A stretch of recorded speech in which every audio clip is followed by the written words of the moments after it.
ऐसा कोई मेरी जिंदगी में आए तो बात बन जाए। উপস্থাপিকা থেকে মডেল ও অভিনেত্রী হয়েছেন মালাইকা আরোরা। 1993 সালে প্রথম অভিনয় করেন আজা মেরি জান সিনেমায়।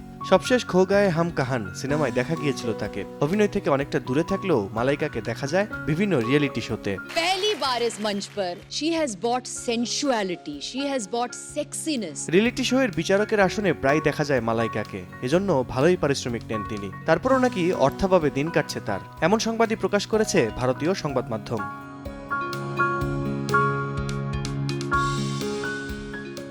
অর্থাভাবে ভুগছেন মালাইকা, ফলে ভাড়া দিয়েছেন নিজের মুম্বাইয়ের ফ্ল্যাট। পালি হিলসে থাকা তার ফ্ল্যাটটি চড়া দামে ভাড়া দিয়েছেন। আর ফ্ল্যাটটি ভাড়া নিয়েছেন মুম্বাইয়ের বিখ্যাত পোশাক শিল্পী কশিশ হন্স।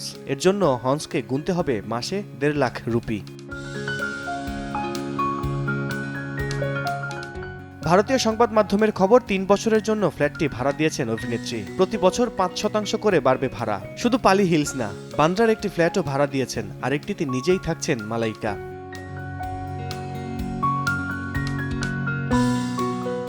বলিউড অভিনেতা আরবাজ খানের স্ত্রী ছিলেন মালাইকা। বিচ্ছেদের পর খান টাইটেল ফেলে দিয়েছেন তিনি। কফির বিজ্ঞাপন করতে গিয়ে আরবাজের সঙ্গে পরিচয়, তারপর বিয়ে। আরহান নামের এক পুত্র সন্তান আছে তাদের।